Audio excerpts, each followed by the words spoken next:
Hey everyone! It's me again, Pulahulo, and today I've got another story from my friend. Spoiler alert! This one is pure horror! Honestly, even while editing, I started feeling uneasy. I really hope you'll enjoy it. Sit back, relax, and let's get into it. And don't forget to subscribe and leave a like. My father rarely spoke about his childhood. He'd always laugh it off when we asked what it was like, growing up in a small village without electricity or TV. But one night, after he'd had a few drinks, he said something that made my sister and I fall silent. "You know," he muttered, staring at his glass, "you might not have had an uncle at all." We didn't understand what he meant. He stayed quiet for a while, then finally began to talk. He was 10 when his parents had another child. At first, he thought he'd be happy to have a younger brother. But from the very beginning, something felt wrong. His mother, my grandmother, changed. Before the birth, she'd been warm and gentle. Afterwards, she was someone else. She hardly smiled. She barely spoke.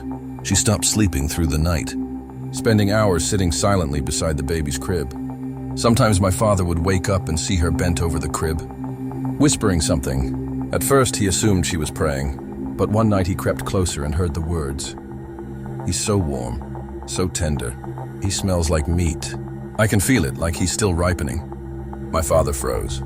His skin went cold and he backed away, crawling under the blanket, too afraid to breathe. In the morning, she was almost normal again, feeding the baby, cooking, tending to the house.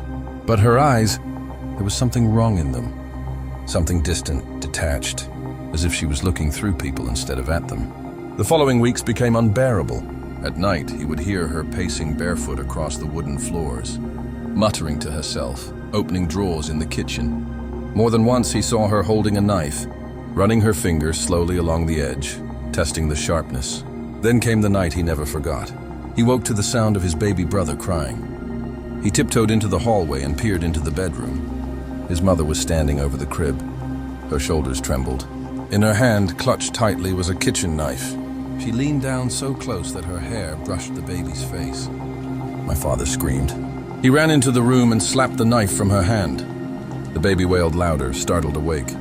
His mother jerked back, blinking as though she'd only just realized where she was. "What are you doing?" my father shouted.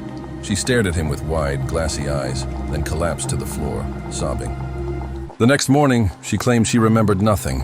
She told him she'd had a dream, that the baby had turned into a lamb, and she was preparing him for dinner.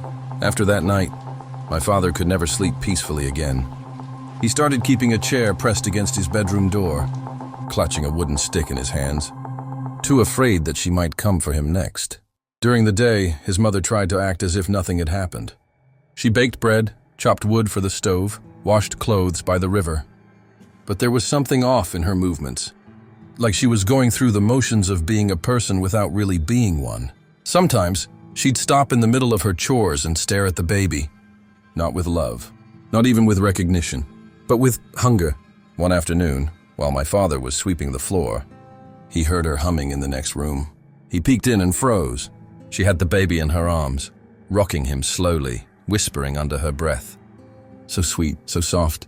Not ready yet, but soon. She pressed her nose to his skin and inhaled deeply, smiling. My father dropped the broom. She snapped her head toward him, her eyes sharp and unblinking. He said nothing, just backed away, his stomach twisting. The neighbors began to notice something was wrong, too. She'd show up at their doors in the middle of the night, barefoot, her hair tangled, asking strange questions. Once, she asked a woman down the road how long it took for a piglet to get plump enough to slaughter. Another time, she was caught standing by the well, holding the baby above the water, whispering, "Maybe the cold will make him tougher." The neighbor snatched the child from her arms before anything happened. When my grandfather confronted her, she denied everything. She laughed, insisted people were imagining things. But that night, my father swore he saw her pacing by the crib again, empty-handed, muttering in a voice that wasn't hers. "I'll taste him soon. I'll taste him soon." My father told me he thought about running away then, but he couldn't leave his baby brother alone.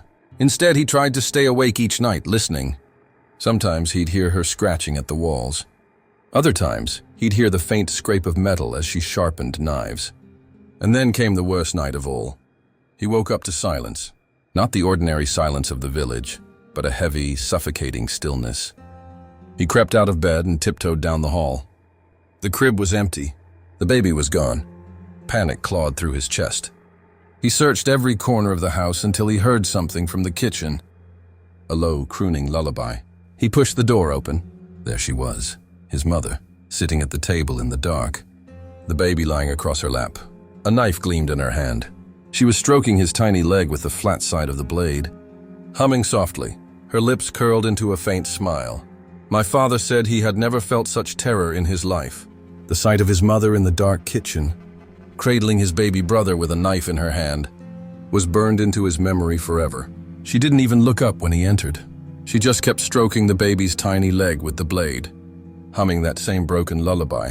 Finally, she whispered, "He's ready now. So soft, so sweet." The baby whimpered, and she pressed the knife against his skin. My father acted before he could think. He lunged forward, knocking the knife from her hand. It clattered across the floor. The baby screamed. She shrieked, not like a person, but like an animal. Her mouth wide, teeth bared, her eyes shining with madness. She threw herself at my father, clawing and biting, screaming words that made no sense, half curses, half growls. He was only 10, but fear gave him strength. He grabbed the knife and held it out in front of him. She froze, panting, her lips trembling. Then she smiled. "You'll see," she whispered. "One day you'll taste it too." She collapsed to the floor, sobbing violently, her whole body shaking. My grandfather rushed in at the sound of the chaos. He saw the knife, the baby, the wild look in her eyes. And he understood. That night she was taken away.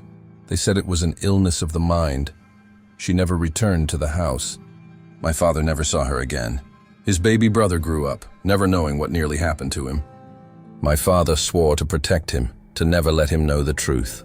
But when my dad told me this story years later, he looked at me with an expression I'll never forget. "She wasn't sick," he whispered. "She was hungry. And sometimes I think I understand what she meant. When I hold a child, I smell it too. That warmth, that sweetness. And I wonder if something inside me isn't sleeping, waiting." He laughed after that, but it wasn't the laugh of a man telling a joke. It was shaky, broken. And in that moment, I realized he wasn't just telling me about my grandmother. He was warning me about himself.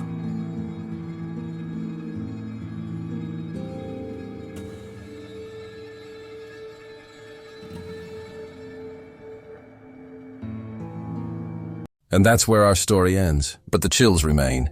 Tell me in the comments, at which moment did you feel the fear crawl up your spine? If you dare, let me know and I'll ask my friend to share even darker tales. This was Pula Hulo. Thanks for watching, stay safe. And don't forget to subscribe before the next nightmare begins.